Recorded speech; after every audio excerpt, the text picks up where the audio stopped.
Ini adalah kisah yang penuh makna, menceritakan tentang Nyi Roro Kidul, Ratu Pantai Selatan, yang terpikat dengan seorang kiai muda asal Jawa Timur. Sehingga dia dipanggil ke Istana Laut Selatan untuk menemui Nyi Roro Kidul. Lantas, bagaimana nasib kiai tersebut setelahnya? Langsung saja kita ke kisah lengkapnya yang mengguncang dan membuat kita merinding penuh haru. Di sebuah desa kecil di lereng Gunung Semeru, hidup seorang kiai muda bernama Syarif Hidayatullah. Pada usia 25 tahun, ia sudah dikenal luas di seluruh Jawa Timur, baik sebagai seorang alim ulama maupun sebagai ahli bela diri yang memadukan ilmu kanuragan dengan kekuatan batin. Karena kepiawaiannya, masyarakat desa menyebutnya sebagai Sang Pendekar Nurani, yang selalu menggunakan kekuatannya untuk membela kebenaran dan melindungi orang-orang lemah. Syarif adalah anak bungsu dari Kiai Jakfar, seorang ulama terkemuka yang memimpin pondok pesantren besar di Jawa Timur. Meskipun keluarganya memiliki pesantren yang bisa menjamin masa depannya, Syarif memilih untuk mengembara dan menyebarkan dakwah ke desa-desa terpencil. Dalam pengembaraannya, ia banyak belajar tentang kehidupan rakyat kecil dan semakin menguatkan tekadnya untuk mengabdi kepada umat. Suatu malam, ketika sedang bertafakur di surau kecil dekat rumahnya, Syarif mendapat mimpi yang sangat aneh. Dalam mimpinya, seorang wanita cantik berpakaian hijau muncul di tengah ombak berkilauan. Wanita tersebut adalah Nyi Roro Kidul, penguasa Laut Selatan yang legendaris. Dengan suara lembut namun penuh wibawa, ia berkata, "Wahai Kiai muda, aku memanggilmu untuk sebuah ujian. Datanglah ke pantai Parangtritis pada malam bulan purnama, buktikan kesungguhanmu sebagai penjaga harmoni dunia ini." Terbangun dengan jantung berdegup kencang, Syarif merasa ragu apakah mimpi tersebut hanyalah bunga tidur atau memang sebuah panggilan. Ia pun memutuskan untuk berkonsultasi dengan ayahnya, Kiai Jakfar, keesokan pagi. "Aku bermimpi seorang wanita berpakaian hijau meminta aku datang ke Parangtritis. Apa yang harus aku lakukan, Ayah?" tanya Syarif. Kiai Jakfar tersenyum tipis, seolah sudah menduga hal tersebut. "Anakku, kamu adalah keturunan ulama dengan tugas besar menjaga keseimbangan dunia lahir dan batin. Jika Nyi Roro Kidul memanggilmu, itu berarti kamu terpilih untuk mengemban tanggung jawab besar. Namun, hati-hati, jangan sampai kau terbawa oleh tipu daya dunia gaib. Gunakan ilmu dan imanmu sebagai pelindung," jawabnya. Dengan restu dari sang ayah, Syarif mempersiapkan perjalanan ke Parangtritis. Ia membawa bekal secukupnya, tasbih pusaka peninggalan kakeknya, dan sebuah Al-Quran kecil. Perjalanan menuju pantai itu memakan waktu 3 hari, dan Syarif memilih untuk berjalan kaki, menyusuri hutan dan perbukitan, sambil membantu orang-orang yang ia temui di sepanjang jalan, seperti petani tua yang meminta doa untuk kesembuhan istrinya dan seorang anak kecil yang tersesat di hutan. Ketika akhirnya ia tiba di Parangtritis, langit sudah mulai memerah menandakan senja yang indah. Angin laut yang kencang menyambutnya, membawa aroma garam yang khas. Di kejauhan, ombak besar tampak bergulung-gulung, seolah menari mengikuti irama alam. Syarif merasakan energi yang sangat kuat dan misterius, memahami bahwa ini adalah tempat di mana dunia manusia dan dunia gaib bersinggungan. Malam itu, bulan purnama bersinar terang menerangi pantai yang berubah menjadi hamparan perak. Syarif duduk bersila di atas pasir, melantunkan ayat-ayat suci untuk menenangkan hatinya. Tiba-tiba, ombak besar muncul, membentuk pusaran air bercahaya hijau, dan dari pusaran tersebut muncul sosok wanita cantik berpakaian hijau, yang memancarkan kecantikan abadi. "Salam sejahtera, Kiai muda," sapa wanita itu dengan senyum mempesona. "Aku adalah Nyi Roro Kidul, penguasa Laut Selatan. Terima kasih telah datang memenuhi panggilanku." Syarif membalas salamnya dengan hormat. "Salam sejahtera pula untukmu, Ratu Selatan. Apakah panggilan ini adalah ujian yang harus aku jalani?" Nyi Roro Kidul mengangguk. "Benar, aku ingin mengetahui sejauh mana kesungguhanmu sebagai seorang pemimpin spiritual. Dunia manusia dan dunia gaib seringkali berada di ambang kehancuran karena keserakahan dan ketidakseimbangan. Jika kamu berhasil melewati ujianku, kamu akan menjadi penjaga keseimbangan itu. Namun, jika gagal, kamu akan menjadi bagian dari lautan ini." Dengan penuh keyakinan, Syarif menjawab, "Dengan izin Allah, aku akan menerima ujian itu. Nyi Roro Kidul mengangkat tangannya, dan tiba-tiba pasir di sekitar Syarif berubah menjadi air. Ia berdiri di tengah lingkaran kecil, sementara di sekelilingnya muncul berbagai makhluk gaib. Ada yang berbentuk naga raksasa, ada pula yang menyerupai manusia dengan tubuh penuh api. Ini adalah ujian pertama, kata Nyi Roro Kidul. Kamu harus menunjukkan keberanianmu. Jangan biarkan rasa takut menguasaimu. Syarif menutup matanya, mengingat pesan ayahnya untuk selalu mengandalkan iman. Ia melantunkan ayat kursi dengan penuh keyakinan, dan seketika makhluk-makhluk di sekitarnya menjerit kesakitan sebelum lenyap satu persatu. Nyi Roro Kidul tersenyum puas. Kau telah lulus ujian pertama, Kiai Muda, tetapi ini baru permulaan. Bersiaplah untuk ujian yang lebih berat. Setelah melewati ujian pertama, Nyi Roro Kidul menatap Syarif dengan sorot mata penuh makna. Kau telah membuktikan keberanianmu, tetapi keberanian saja tidak cukup untuk menjaga keseimbangan. Sekarang, saatnya aku menguji hatimu, seberapa dalam keimanan dan kesetiaanmu kepada Sang Pencipta. Tiba-tiba, ombak besar datang menghantam mereka, menelan tubuh Syarif dan Nyi Roro Kidul ke dalam lautan. Namun, alih-alih merasa tenggelam, Syarif mendapati dirinya berada di dunia bawah laut yang megah. Sebuah istana kristal berdiri megah di tengah hamparan karang berkilauan, dihuni oleh berbagai makhluk gaib yang menatapnya penuh rasa ingin tahu. Selamat datang di istanaku, ujar Nyi Roro Kidul sambil melangkah ringan. Di sini, kau akan menghadapi ujian batin. Kau akan bertemu dengan godaan dan ketakutan terbesarmu. Jika kau kehilangan kendali, kau tidak akan pernah bisa keluar dari tempat ini. Syarif menunduk hormat dan menjawab dengan suara mantap. Dengan izin Allah, aku akan melewati ujian ini. Ujian pertama di dunia bawah laut dimulai di sebuah ruangan yang penuh dengan kemewahan. Emas, permata, dan harta berlimpah tersebar di mana-mana. Para dayang istana yang cantik jelita mendekatinya, membawa berbagai hadiah. Salah seorang dari mereka berkata dengan suara lembut, "Wahai Kiai Muda, semua ini untukmu. Jika kau mau tinggal di sini, kau akan memiliki segalanya, kekayaan, kekuasaan, dan kenikmatan tanpa batas." Namun, Syarif hanya tersenyum tipis. Ia menundukkan kepala, menggenggam tasbihnya, lalu berdoa dalam hati, "Ya Allah, jauhkanlah aku dari tipu daya dunia ini. Harta dan kenikmatan dunia hanyalah ujian darimu." Sekejap kemudian, seluruh kemewahan di sekelilingnya lenyap, digantikan oleh hamparan pasir kosong. Nyi Roro Kidul muncul kembali, kali ini dengan senyuman puas. Kau berhasil melewati godaan pertama, tetapi ujian berikutnya jauh lebih berat. Syarif kemudian dibawa ke tempat yang gelap gulita, di mana ia tak bisa melihat apapun. Suara gemuruh dan raungan menyeramkan menggema di sekelilingnya. Tiba-tiba, muncul bayangan-bayangan besar yang menyerupai makhluk mengerikan. Salah satu bayangan berbicara dengan suara menggelegar. "Syarif, akulah ketakutan terbesarmu. Mampukah kau menghadapi kami?"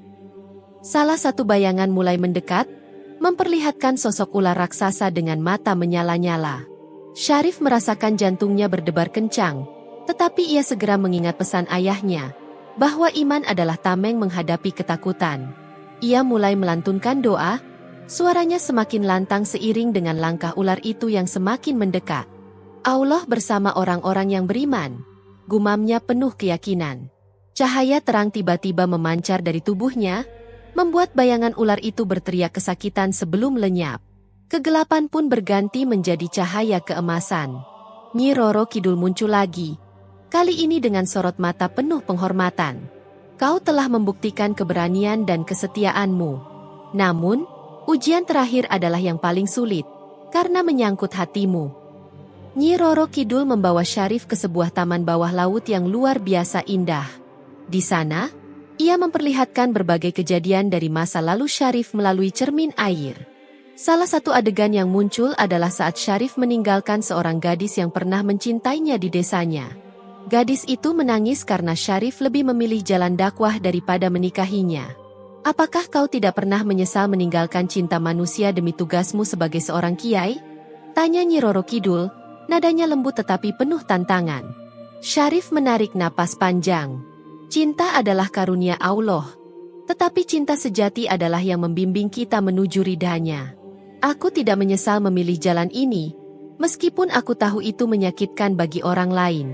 Aku percaya, jika cinta itu benar adanya, maka Allah akan mempertemukan kami kembali dengan caranya. Mendengar jawaban itu, Nyi Roro Kidul terdiam. Untuk pertama kalinya, ia melihat sosok manusia yang tidak tergoyahkan oleh godaan cinta duniawi. Dalam hatinya, ia mulai merasakan kekaguman yang mendalam terhadap kiai muda ini. "Syarif," katanya akhirnya, "kau telah membuktikan bahwa hatimu adalah milik Sang Pencipta. Namun, ujian ini belum berakhir. Aku ingin tahu, apakah kau bersedia menyerahkan hatimu kepada dunia gaib ini untuk menjaga keseimbangan antara kita?" Syarif menatap Nyi Roro Kidul dengan penuh keyakinan. "Hatiku adalah milik Allah.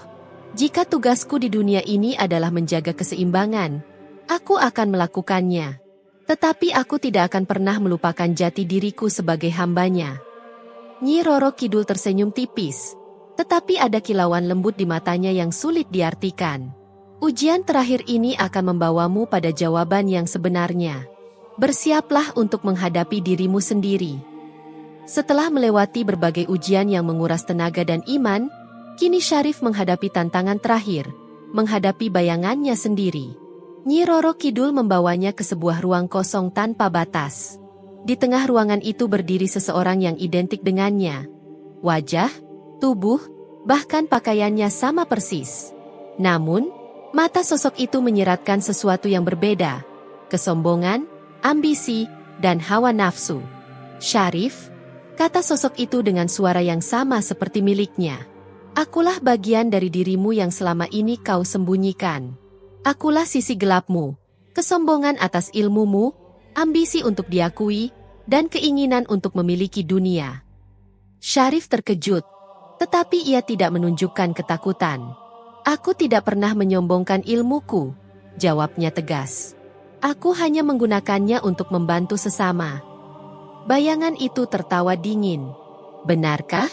Lalu mengapa kau merasa bangga ketika orang-orang memanggilmu pendekar nurani? Bukankah ada sedikit rasa puas di hatimu ketika mereka mengagumimu?" Pertanyaan itu menusuk hati Syarif. Ia terdiam sejenak, merenungkan kata-kata tersebut.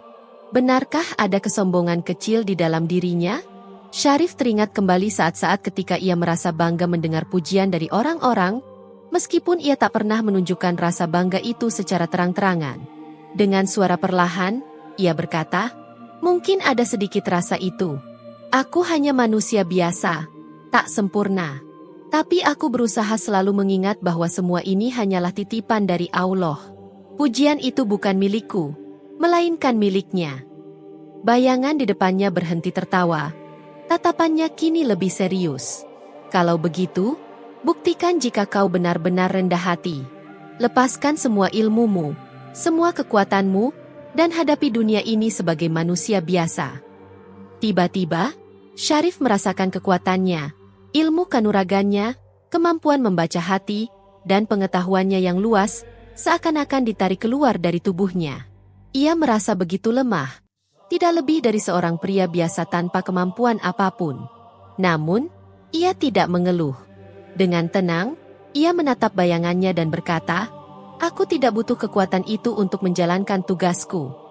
Yang kubutuhkan hanyalah keyakinan kepada Allah." Bayangan itu perlahan memudar, meninggalkan Syarif yang kini berdiri sendiri. Nyi Roro Kidul muncul kembali, kali ini dengan raut wajah yang lebih lembut. "Kau telah melepaskan semua yang membuatmu istimewa.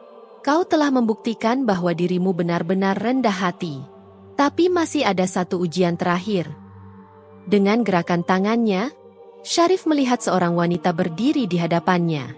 Wanita itu adalah Fatimah, gadis desa yang pernah mencintainya dan yang ia tinggalkan demi dakwah. Air mata mengalir di pipi Fatimah ketika ia berbicara. "Syarif, mengapa kau meninggalkanku? Aku mencintaimu dan aku tahu kau juga mencintaiku. Apakah tugasmu lebih penting daripada cinta kita?" Syarif merasakan hatinya bergetar.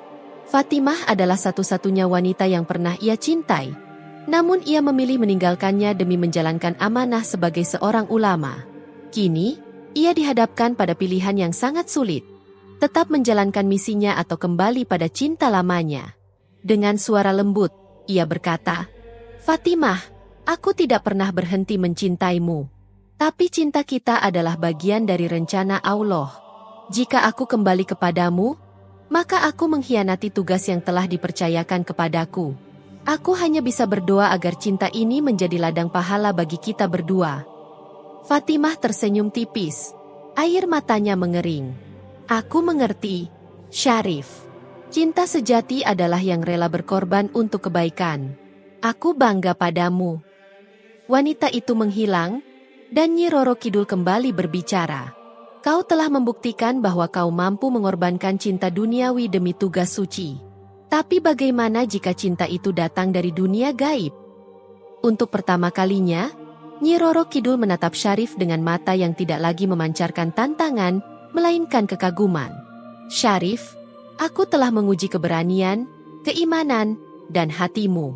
Kau tidak hanya lulus, tapi kau telah menginspirasi diriku. Aku adalah penguasa Laut Selatan, tetapi aku juga seorang wanita yang memiliki hati. Hatiku telah terpaut padamu." Syarif terkejut. Ia tidak menyangka bahwa Nyi Roro Kidul, sosok gaib yang begitu agung, akan mengutarakan perasaan seperti itu. "Apa maksudmu, Ratu Selatan?" tanyanya. "Hati-hati," jawab Nyi Roro Kidul dengan tegas. "Aku ingin menjadikanmu pendampingku. Bukan sebagai raja, tapi sebagai mitra yang akan membantuku menjaga keseimbangan dunia. Kau akan tetap menjadi manusia, tetapi kau juga akan memiliki peran dalam dunia gaib ini. Apakah kau bersedia menerima tawaranku?" Syarif terdiam. Hatinya bergolak. Tawaran ini bukan hanya tentang cinta, tetapi juga tanggung jawab besar yang melibatkan dua dunia. Ia memejamkan mata dan berdoa, memohon petunjuk dari Allah. Ketika ia membuka matanya, dengan suara mantap ia berkata, "Jika ini adalah jalan yang telah ditentukan oleh Allah, maka aku akan menerimanya. Namun, aku hanya akan melakukannya dengan syarat semua yang aku lakukan tetap berada dalam keridaannya." Nyi Roro Kidul tersenyum. Kali ini dengan ketulusan yang mendalam. "Kau adalah manusia yang luar biasa, Syarif. Dan aku berjanji, pernikahan kita akan menjadi simbol persatuan antara dunia manusia dan dunia gaib." Setelah Syarif menerima tawaran Nyi Roro Kidul, dunia manusia dan dunia gaib mulai bersiap menyambut peristiwa besar yang akan menjadi tonggak sejarah. Pernikahan ini bukan sekadar penyatuan cinta, tetapi juga simbol harmonisasi antara dua alam yang seringkali terpisah, namun memiliki peran yang saling mendukung. Keputusan ini menuai beragam reaksi dari kedua belah pihak. Di dunia manusia, kabar tentang pernikahan Syarif dengan Nyi Roro Kidul menyebar dengan cepat. Para ulama dan masyarakat bertanya-tanya bagaimana mungkin seorang kiai menikah dengan sosok dari dunia gaib. Beberapa menganggapnya sebagai takdir mulia, sementara yang lain memandangnya dengan skeptis. Namun, Syarif dengan tenang menjelaskan bahwa pernikahan ini adalah bagian dari kehendak Allah untuk menjaga keseimbangan. Sementara itu, di dunia gaib, beberapa pengikut Nyi Roro Kidul merasa keberatan. "Bagaimana mungkin ratu kita menikah dengan manusia?" bisik mereka. "Apa yang bisa diberikan seorang manusia untuk dunia kita?" Namun, Nyi Roro Kidul menenangkan mereka dengan kewibawaannya. "Syarif bukan manusia biasa. Ia memiliki keimanan dan kebijaksanaan yang akan membawa keseimbangan bagi kedua dunia." Malam itu, pantai Parangtritis diselimuti cahaya bulan purnama yang bersinar terang. Angin berhembus lembut, membawa suara ombak yang berbisik seakan menjadi saksi dari sebuah peristiwa luar biasa. Di tengah keramaian masyarakat yang berkumpul, seorang wanita berparas jelita berdiri dengan anggun. Ia mengenakan kebaya hijau sederhana, namun auranya begitu memikat. Tak ada yang menyadari bahwa wanita itu bukan manusia biasa. Hanya Syarif yang mengetahui siapa sebenarnya wanita yang berdiri di hadapannya. Wanita itu adalah Nyi Roro Kidul, Ratu Laut Selatan, yang malam ini menyamar sebagai perempuan biasa demi satu tujuan, menjalin ikatan suci dengan Syarif. Sang ulama muda, dengan jubah putih dan tasbih pusaka di tangannya, menatapnya dengan ketenangan seorang lelaki yang telah menerima takdirnya. Di sekeliling mereka, keluarga, para ulama, dan masyarakat desa berkumpul dalam kebahagiaan, tak menyadari bahwa pernikahan ini bukan sekadar penyatuan dua insan, melainkan juga dua dunia. Prosesi akad nikah berlangsung hikmat. Ki Jakfar, ayah Syarif, bertindak sebagai wali, dengan saksi dari kalangan manusia. Dengan suara lantang dan penuh keyakinan, Syarif mengucapkan ijab kabul. Masyarakat yang hadir mengamini dengan doa, berharap pernikahan ini membawa keberkahan. Setelah pernikahan itu, kehidupan baru pun dimulai.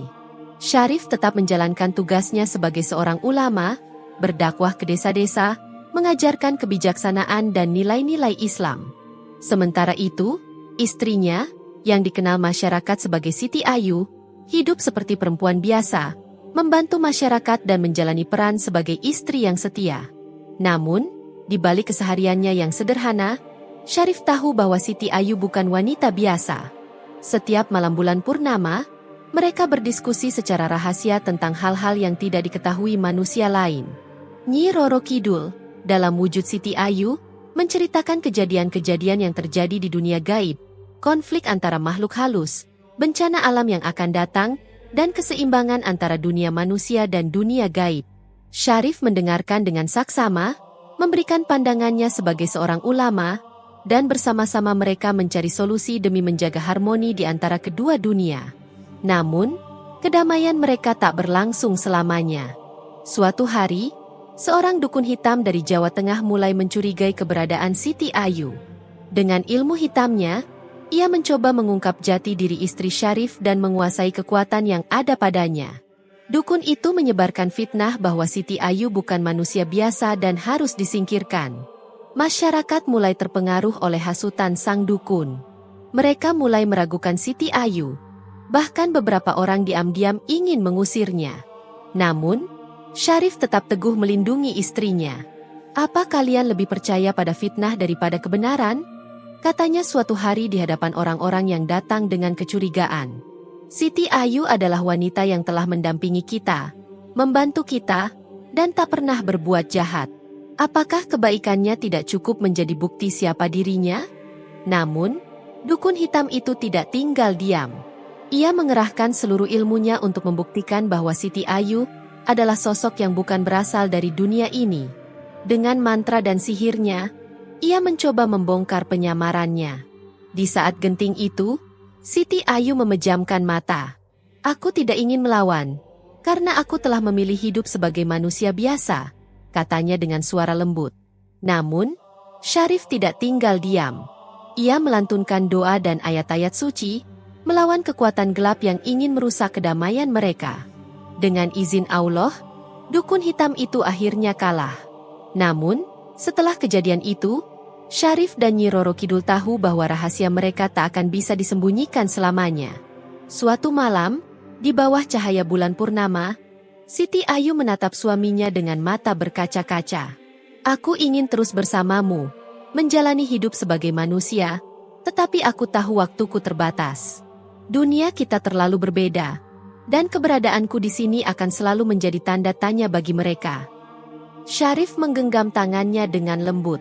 Cinta sejati bukan tentang memiliki, tetapi tentang saling menjaga dan merelakan demi kebaikan. Dengan berat hati, Siti Ayu memutuskan untuk kembali ke dunia Laut Selatan. Namun sebelum pergi, ia berjanji bahwa hatinya akan selalu bersama Syarif, dan ia akan selalu melindungi dunia yang mereka cintai. Kisah mereka menjadi legenda yang diceritakan dari generasi ke generasi. Tentang seorang ulama yang jatuh cinta pada sosok gaib yang memilih hidup sebagai manusia biasa, tentang pengorbanan, tentang menjaga keseimbangan antara dua dunia. Dan hingga kini, Pantai Parangtritis tetap menjadi tempat yang menyimpan jejak cinta mereka, sebuah kisah yang tak akan pernah benar-benar berakhir. Terima kasih telah menonton, dan jangan lupa untuk mendukung saluran ini dengan menekan tombol subscribe, like dan share video ini, agar semakin banyak orang yang bisa menikmati cerita-cerita menarik lainnya. Sampai jumpa di cerita berikutnya.